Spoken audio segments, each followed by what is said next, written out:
Henika Patel, you are so welcome to Livsenergipodden. I am so happy to have you here today. Welcome. Thank you. Thank you so much for inviting me. So you are now sitting in the UK. Yeah, it's early morning and it's March, the end of March. Yeah. You have written your first book, Sensual. And this is quite some book. I am so happy to be able to talk to you about it, since I think it's a very, very important book that needs to be out in Swedish. So it's coming here in the beginning of June. So we can see it behind you. It's really, really beautiful. It's a gold and orange book. It's called Sensual in English. So Henika, can you please tell us a little bit about this book? What made you write it and what is it about? Yeah, absolutely. So it's a beautiful time to be speaking about this new book coming into this new language. We've just passed that spring equinox, and the book Sensual is very much about the different seasons of sensuality that we experience in our lives. So for me, this book emerged from feeling no sensuality, feeling numbness in my body. My previous career was law, so I was very much operating from my eyes upwards, like very much in my head and my brain. And one place where I discovered I couldn't accept that numbness was in my relationship at that time. And it was highlighted to me in my relationship, but I realized our sensuality and intimacy, it becomes a mirror for the way we are moving around the world in other parts of our life too. So really this work began as an adventure for me to find the tools to turn my own body back online and to rediscover a spark which I had lost. And that journey took me back through my lineage. So my lineage is from India. My parents are Indian. I grew up in the UK, and we grew up with a lot of rituals, a lot of color, a lot of work with the goddesses. And I didn't know at this time this was called Tantra, because what we hear in the West about Tantra is very different to what I was seeing in traditional Tantra, which is a really beautiful age-old lineage that respects the earth, that sees the body as divinity, and that really allows us a sense of acceptance. So once I discovered these tools, I felt, wow, these really need to be shared. And I started writing a blog at that time, before social media, because, these are conversations that are difficult to have even with our partner, because it's a very sensitive subject, difficult conversations to have with ourselves.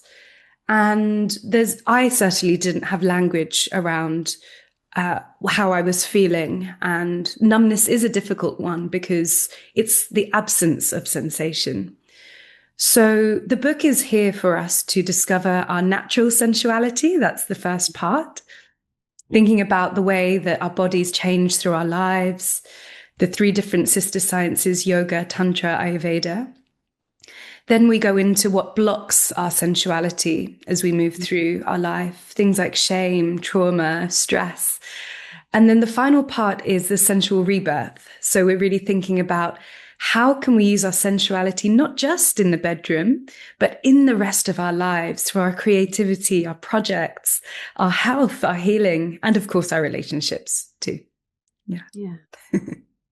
So the reason I think it's so important is because you are describing the sensual part of us as something very, very beautiful. And I think that a lot of people are distancing themselves from sensuality and not embracing it the way that you want us to do.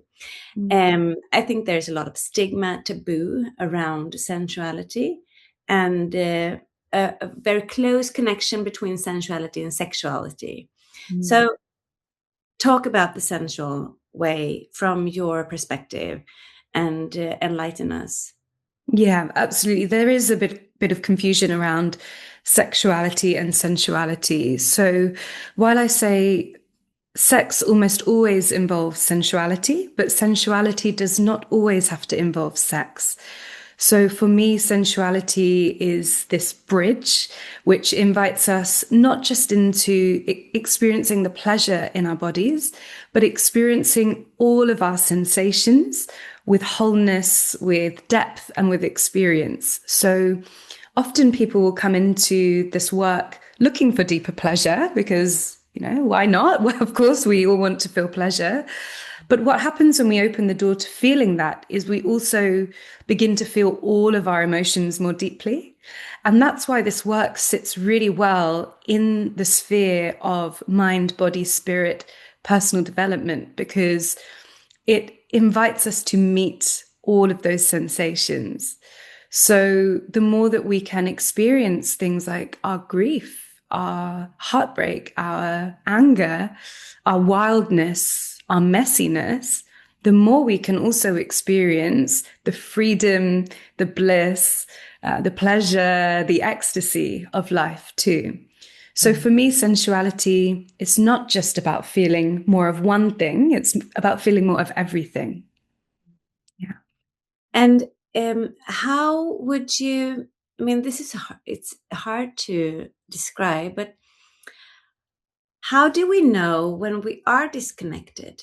To me, it almost seems like the disconnection is the normal state. But then again, I don't know because I'm not in everyone's body. Yeah. I think not for everyone, but for a lot of us, we will have the experience of connection through presence. So, for example, when we're children, we are deeply present with what's happening. Let's say, for example, we fall over or someone says something to us and we cry immediately. We don't think, how does this look? How does this feel? And I'm not saying we have to return exactly to that nature, but there's a deep presence within ourselves as to how we're feeling, and that expression being validated and also free to express. So I think that when we're disconnected, it becomes that we have a lack of presence in our lives with how we're feeling, and that lack of presence with how we're feeling then disconnects us to what's happening outside of ourselves. So it might feel like more tangibly in your life, it might feel like you don't have an enthusiasm for the things which once felt joyful for you. It might feel that your libido is going down, because in the Eastern traditions, we think about our libido as a signal of our health. So we're thinking about this as an expression of our fullness and vitality, and that energy, that kind of glow that we have behind our eyes and our skin. So it's also an indicator of maybe our health as well, and what might be happening in our internal world. And we might also then feel it, it's a tricky one, numbness, because it is that void of sensation. But we might just feel that when we experience something, it doesn't affect us. It doesn't penetrate us. We don't feel it as we used to. Yeah, Exactly.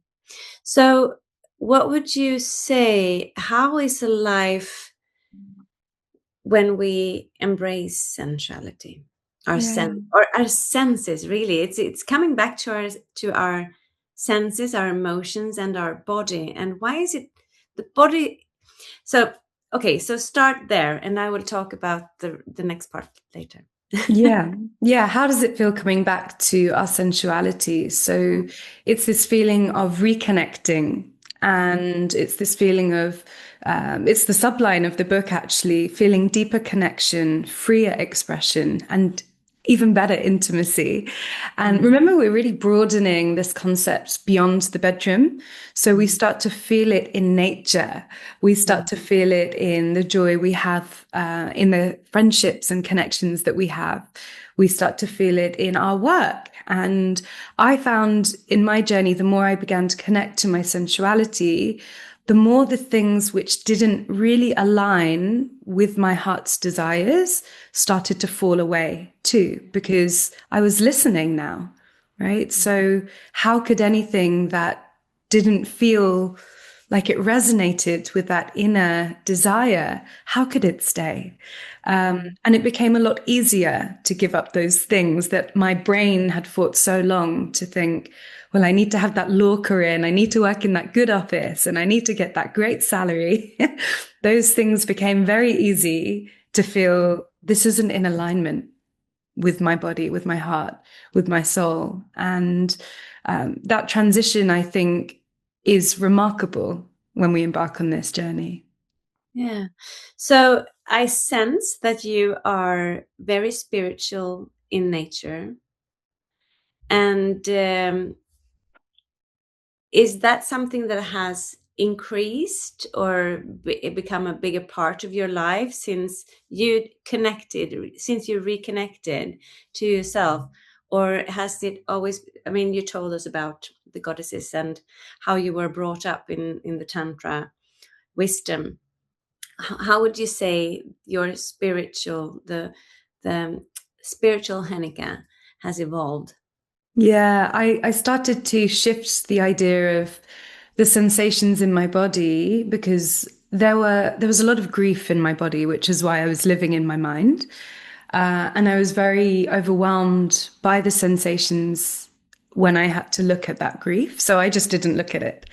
And when I made this shift into feeling and thinking about the sensations as divine messengers, so everything that I'm feeling is a messenger for me. What is it trying to tell me? And I started to let it in rather than to avoid it. It connected me to spirit and strengthened that fact that, like, everything we know, everything inside ourselves is placed there for that connection. And if we can let it in, then we become this incredible channel.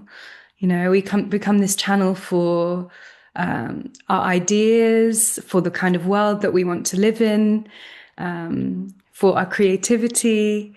And I think opening ourselves to that beautiful, like, microcosm, macrocosm of emotions, if we let that into our art, how beautiful to let it move through us rather than to kind of hold it compressed. So definitely my spiritual path has deepened and it's broadened as well because my father was actually a monk. So the practices that I grew up with were beautiful and they were a little bit more strict, like they're a little bit more austere in the nature. So there were still themes like sin happening. There were still themes like, if you do this wrong, then, you know, in the afterlife, you'll be born like this.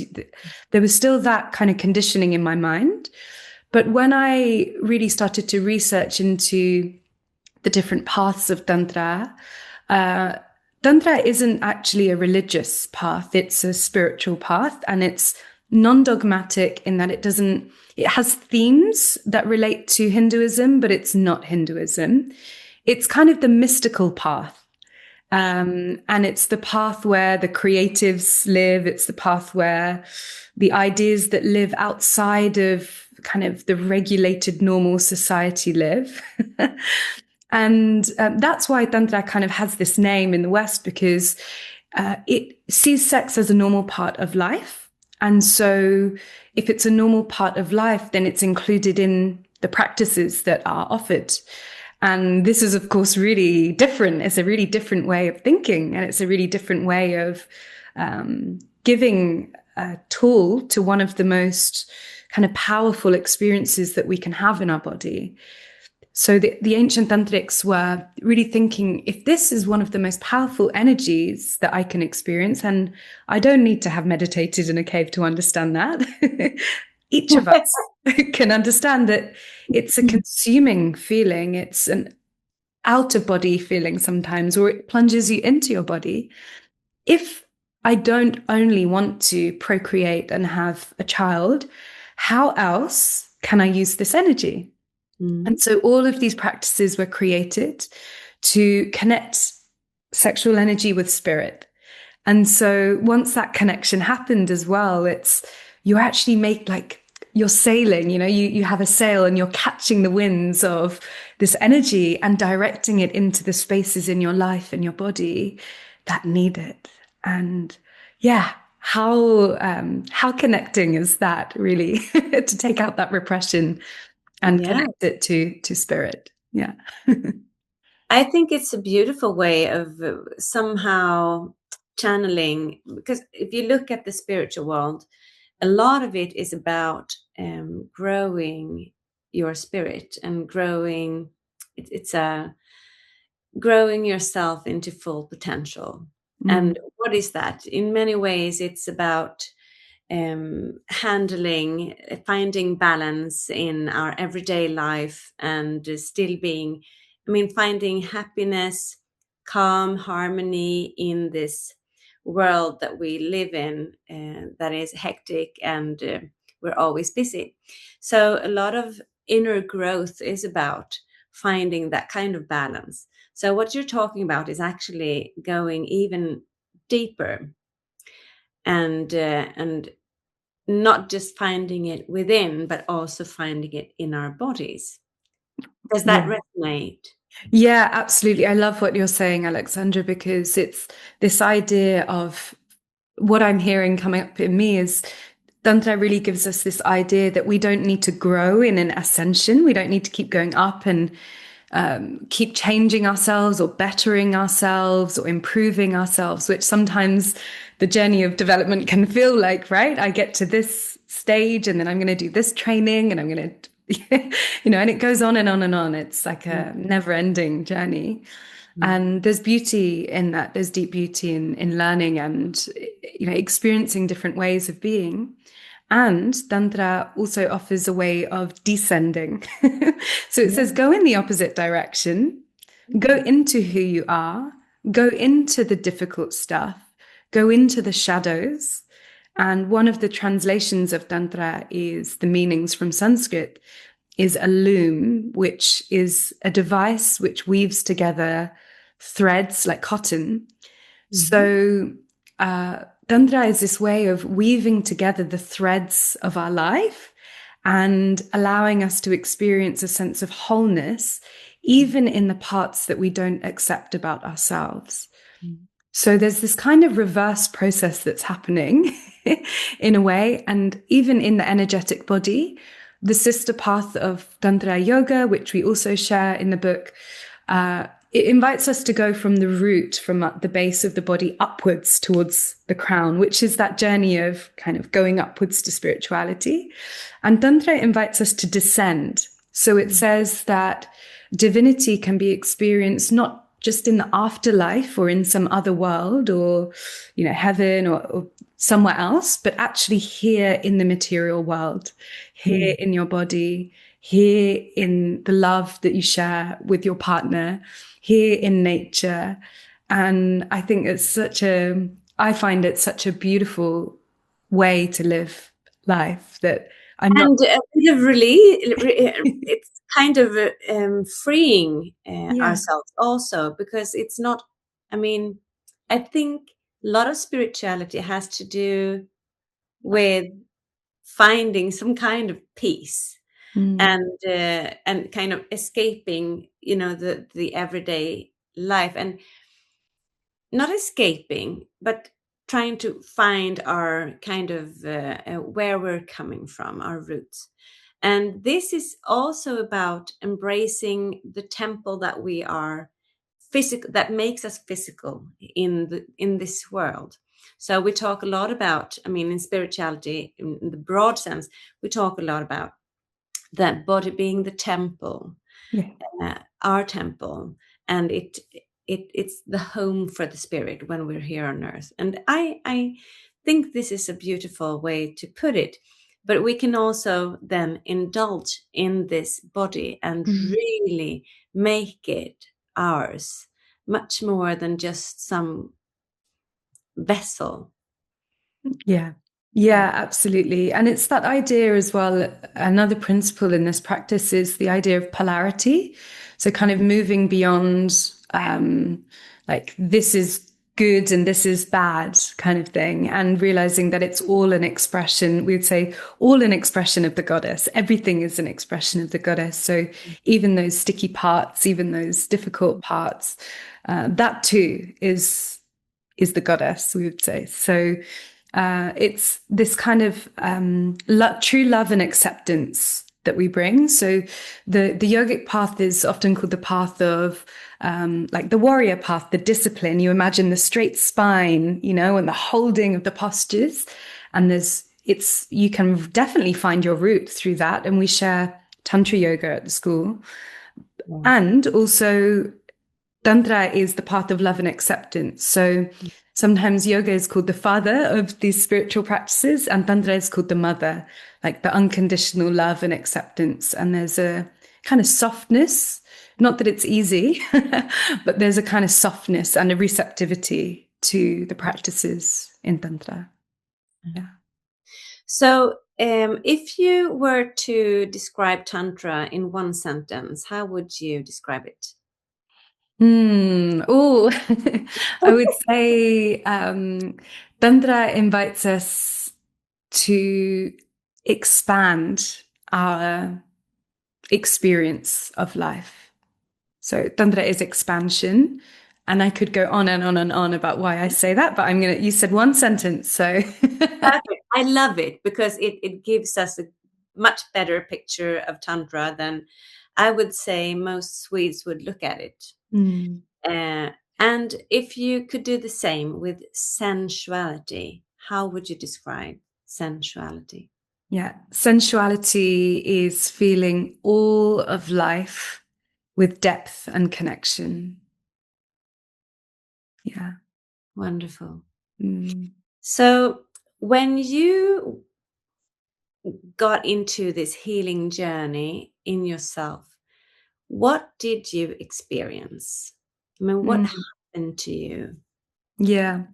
So the first thing that happened was, as I started to move into the practices for the body, the sensations which I had blocked unconsciously started to come forwards.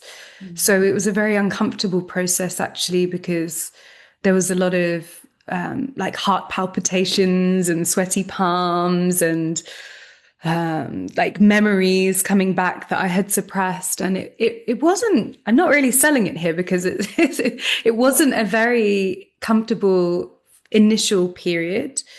And I had to let those emotions move through, because for a body that had experienced numbness for a long time, actually even feeling something, I was like, wow, I'm feeling something again. You know, it didn't matter if it was like a good sensation or a bad sensation. Again, for me at that point, it was, I'm feeling again. Okay.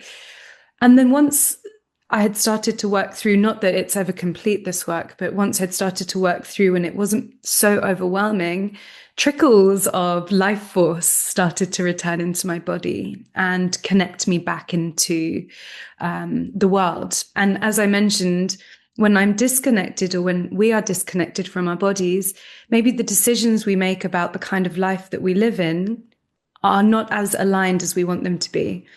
So as I started to reconnect, I left my career in law and I was just completely consumed by the transformation I found in these practices.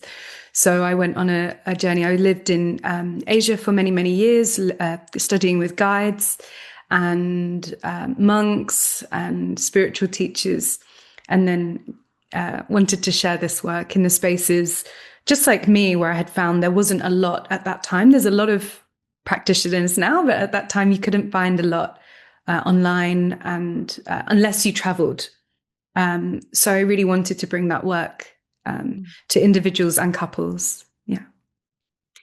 Yeah, to me, it's a different book. I have not found it in Swedish before. Not this kind of embodied sensual. But to me, it's a lot about senses and finding our way to our body, because there are so many people today feeling, I would say, the mental unhealth around the world, much due to a lot of um, being exposed in social media and so on. We have a different way of looking at ourselves. We are feeling shame about our bodies, and we don't love our bodies the way perhaps we should. So I think this book is also an important tool for that kind of work, to actually embrace the temple that you are given. Yeah, absolutely. And shame is often one of the first things that come up when Yeah. we go on this journey to deeper sensuality, because we have so many lines drawn across our body, invisible lines that say, okay, you can show this area, but this area, no. And this area is, there's just we have so many narratives from media, from what we should look like, from family, religion, society, friends, that sometimes those voices we've heard over and over again become our own. And suddenly we're living with this script in our body that disconnects us from ourselves. And even ourselves touching that area or looking at that area feels wrong somehow. And so when we come into this work and that shame comes up, actually, if we can trace along, where did this feeling come from? Where have I heard this before? It can actually be a great kind of route, a path into exploring the narratives that we're carrying in our lives, and once we can become a little bit more aware of where have they come from, we have so much more power and autonomy as to whether we want to keep them or whether we want to listen to them. Not that we're never in the discarding or letting go of anything, but do we want to listen to this? Like, do we want to listen and let it control us, or do we become the master of it? And we say, I see you, I accept you, I know that you're here for a reason. And I also experience that this body is mine and I get to choose how I live with it and what I do. So yes, shame is a really sticky sensation that comes really parallel with sensuality, for sure. Yeah. So what is the biggest misconception about sensuality today, you think? Yeah, I think sensuality is often seen as an external experience. So the biggest one is sexuality, which we've covered already. But I would also say that Tantra is not just sex. And the second one I would say is sensuality is not just performance. Because sensuality is sometimes seen as, oh, if I buy a new piece of underwear, then I'll feel more sensual, and you will, maybe. But also sensuality is moving from performance to informance. So it's an inside job. And the less that we feel that our sensuality has to be something we do for someone else, the more we can actually enjoy it for ourselves. So let's say, for example, touch. You've mentioned the different senses, so we could do this with each of the different senses. But let's say, for example, touch. If I'm touching my partner, then am I doing it because, that narrative that can sometimes come up, because I want them to feel good, and that can be there. But also, how does it feel on my hand? Yeah. Does it feel nice on my hand? Like what sensations and textures am I feeling in this? And how does that inform how I want this experience to be? And there's a bridge that happens then from it being this external performance to this internal source of real nourishment for ourselves. And really the antidote to a world which wants to steal our attention, with social media and lots of information everywhere. Sensuality is a bridge back into ourselves. Certainly. So I'm so happy that you took that example, because it reminds me of my first yoga experience. I was 26. Wow. And they talked about nature and hugging trees and stuff like that. And I was it felt apart from me. So, and then over life, as it has evolved, I today, when I go into the forest, I do that every day because I have a dog that drags me out in this beautiful nature.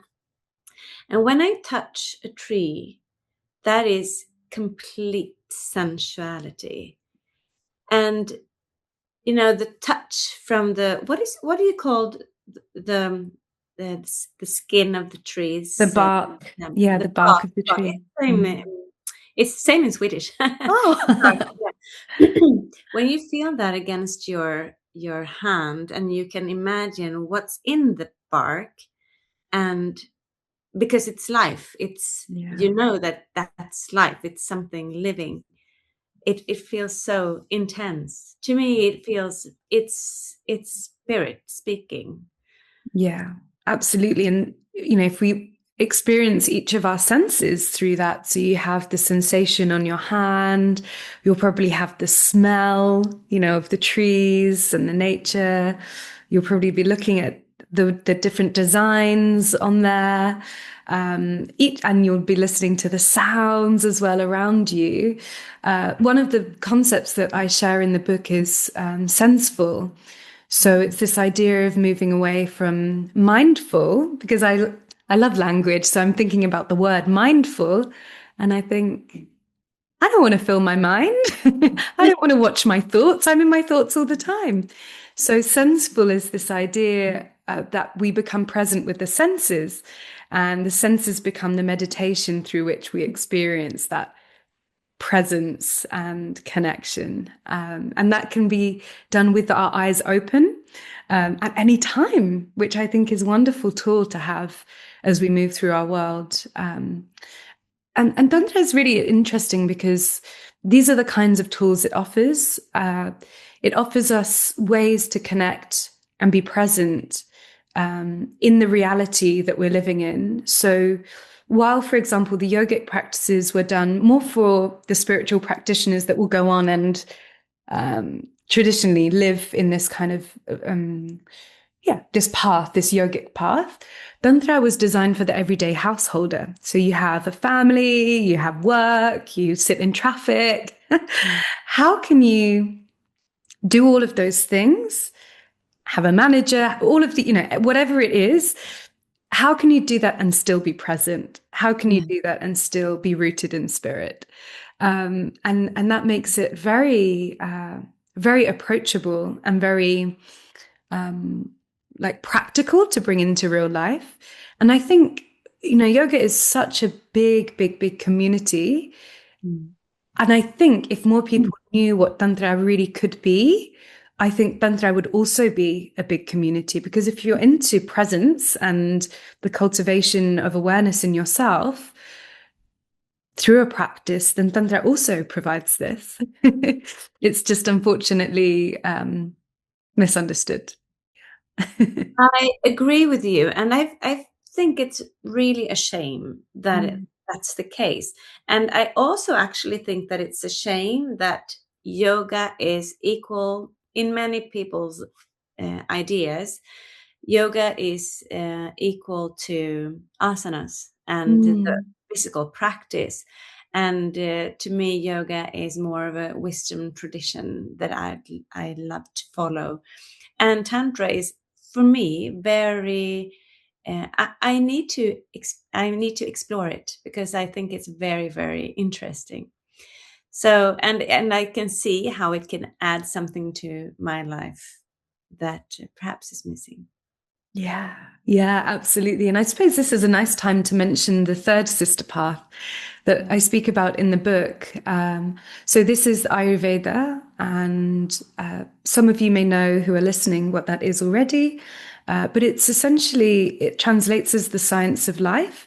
So it's the sister path of yoga, tantra, Ayurveda, which are all designed to be practiced together, actually. So they say yoga is the body, Tantra is the heart or the mind, and Ayurveda is the foundation of these practices. So it's this idea that it's very, very much based with nature and the idea that our body is composed of the elements. And when we are born with a prakriti, which is our true nature, a unique composition of the different elements that provides homeostasis or optimal health, you could say. And just as we change the seasons, just like we're doing now, and we see, okay, nature is realigning itself, our bodies are also doing that each season. You might notice, your hands go a bit drier, or you might start to get a little bit ill when the seasons change. So this is the homeostasis we're speaking about. And so Ayurveda really invites us to move with the seasons, not just externally, but internally as well. So we're thinking about the cycles of our body. If we're women or we're menstruating, then we're thinking about the cycles of the month, and also we're thinking about the cycles of life. So we're thinking, how does our sensuality, for example, in my subject, how would our sensuality change from being a maiden, then moving into our pregnancy if we have children, and then moving into post-menopause? Sensuality doesn't need to be something we chase from our younger years, but rather this Ayurvedic tradition would say, how do we move with sensuality into each season of our life? And I think a lot of the people that I work with come in thinking, I don't feel like I used to anymore. And what I would say is, well, let's meet your body where it is now. And it becomes this big new adventure.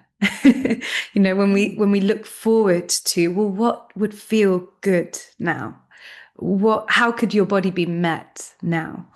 And I think, it takes this pressure off of, a world that invites us to stay younger and younger and younger, because each stage has its own kind of wisdom in it.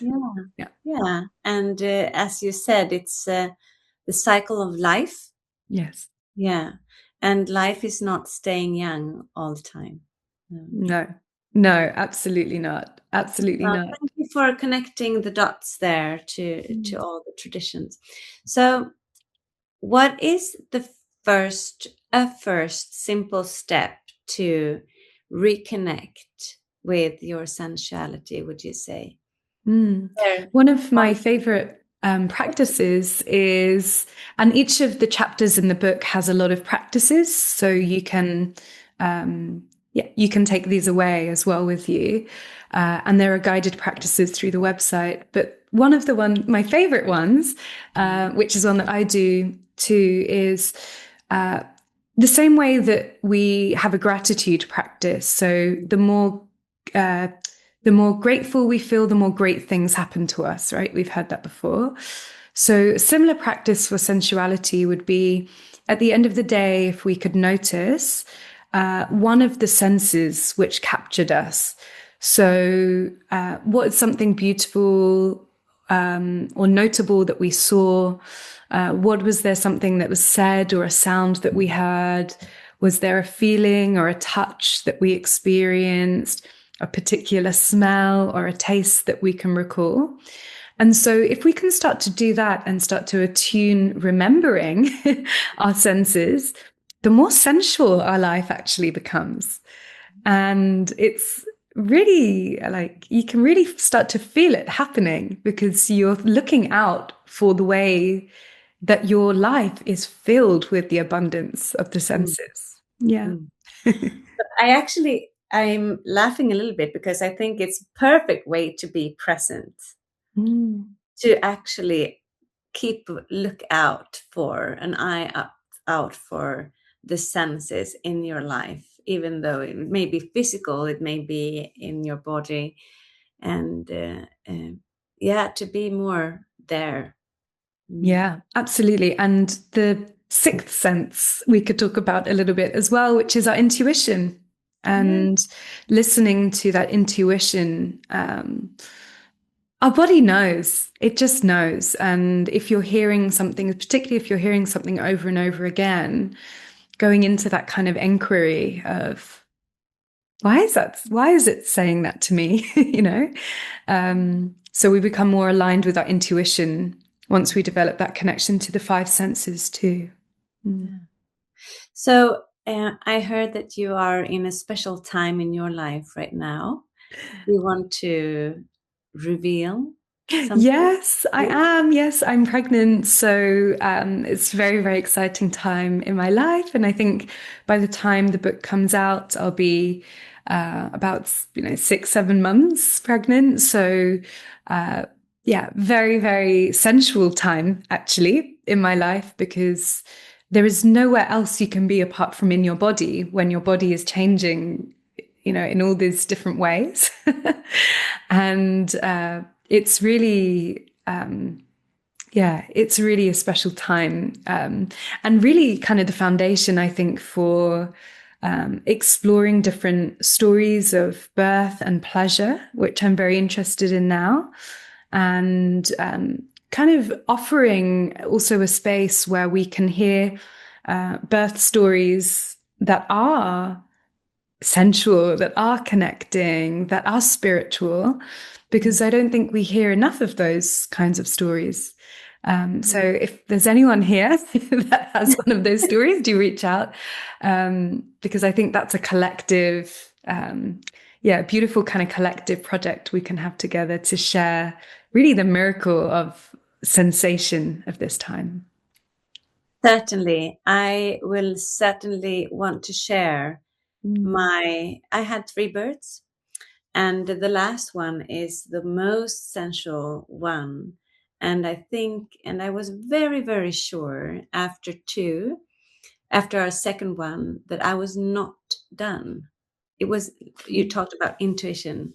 I needed to feel that again. I needed to, and the funny thing was that the third birth was actually the most sensual one, that where I was part of the entire process.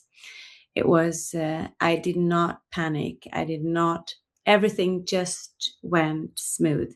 Not smooth, things happens, but still I felt exactly where he was at all times. And that was a miracle experience. Yeah. And this incredible story of you being completely with it. So in the kind of medicalization of the birth process, so much of the intuitive wisdom of the birther has been taken away because of different fears, and of course studies that have been done and things that have happened. And there's also this space, like you were experiencing, that actually our brain, like the front part of our brain, shuts off and we move into the most kind of primal intuitive part of ourselves. And so what do we need for that? Like we need actually a lot of the things that most medical systems don't offer, which is privacy, dark rooms, being able to feel comfortable and like make all the sounds and move in all of the ways that we need to move, instead of kind of laying down on the bed. And there's a deep kind of reclamation when we trust ourselves and we are in that sensual embodied experience, that we will do that, right? That we will be less likely to be kind of told what to do. So there's that sensual empowerment, I think, that's available to us through this too. Yeah. And I think now when you share your ideas, I believe I needed to lay down my first 2 births because of different things with the baby. And perhaps I also, it's your first time. And if you're not sensual going into the birth, if you're not connected to your body, in that way that I believe you are. Perhaps it's difficult to Yeah. find that kind of connectedness in the birthing process. And I think that I needed the first two to actually get into it. Was practice for me. So the third one, I was there. Yeah, absolutely. And being able to hear and learn from other birthers, right? Because it's through those practices that you were able to move into that kind of intuitive state. So, like, the more that we hear different ways it can be done, and we will build confidence. And this is the way that circles and communities always formed. There would be birth tents and everyone would go in and support one another with their experiences. So I think there's become more of like an individualized sort of process. And we have our birth partners as well. And we have to kind of educate our birth partners with, what can be supportive at that time. And also, if we think about the cycles of life as well, as we move into the different cycles of life, actually that wisdom that we've experienced in a previous cycle is exactly that wisdom that can be shared, and that can connect us as well. So yeah, it's just a magical time, and I'm really excited to kind of delve deeper into the process of sensuality and birth during this time. Yeah. I wish you good luck. It's a fantastic time of life. Thank you. Yeah. So I figure I have a few questions left, and it's more of short questions, short answers, and so I'll just fire away, and you just answer with your intuition. Yeah. Okay, so what blocks our life energy the most? Unprocessed experiences. Can you develop that a Oh, little you bit? want longer than that? Yeah, No, that unprocessed. was because I was it made me interesting. Yeah, I say unprocessed experiences because if we look at both the physical and energetic body, we're thinking about what blocks life force. Life force and sensuality. Sensuality is the flow of life force, and an unprocessed experience, unprocessed experience would be something that remains stored or knotted in the body. So that's why, for example, what I was explaining about heart palpitations, when in my own experience, that's because there was an unprocessed experience that was blocking the flow of energy. So when we can start to untangle and process some of those, whether it's through speaking or therapy or journaling or just moving our bodies, just moving our bodies with practice, then we can start to experience that deeper flow of sensuality and life force. Yeah. I'm so happy that we stopped here, because it makes everything, it gives everything sense. So by just making sure those blocked processes or unprocessed, what did you say? Unprocessed experiences be processed, then we can live in a different way. So I normally say that when I do yoga, I feel that every cell in my body feels alive. And I think this is a little bit of what you're talking about. When you can actually feel that your body is alive. Yes. Mm-hmm. Yeah, absolutely. It's that feeling of when you do something and it gives you energy, right? So that's our sensuality. We receive nourishment, we receive energy from it. And our unprocessed experiences are something that feel very heavy. We can feel very tired when we're living with something that we haven't been able to process yet. And there's no shame in that at all, because our body will also store things until we're ready to process it, until we have space to process it. So there's nothing wrong. I'm not saying if you haven't processed your stuff, then you're never going to experience sensuality, because our bodies are miracles and deeply intelligent, and the release of that material will happen when the space is provided, to go into it, and feel that you can. Yeah. And what you're saying is also true too. I mean, a lot of times when we talk about trauma and um, things that we have experienced is that wasn't a positive experience could actually be knotted in our bodies and and create some physical pain or obstacle. And this is what you're talking about, isn't it?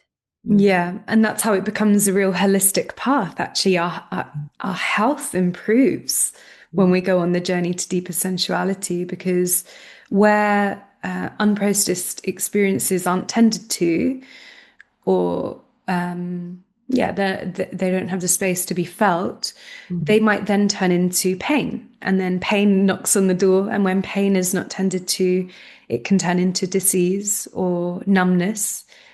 Because it's tried to communicate with us and we haven't been able to answer it at that time. So when we, as I mentioned, what happens when you go into the journey of sensuality, we start to reverse that process and come back to the innate and naturally sensual beings that we are born as. Yeah. So what is one simple way to feel more alive right now?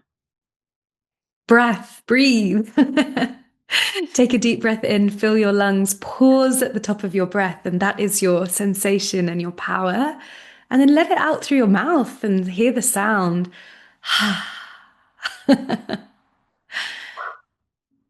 Yeah.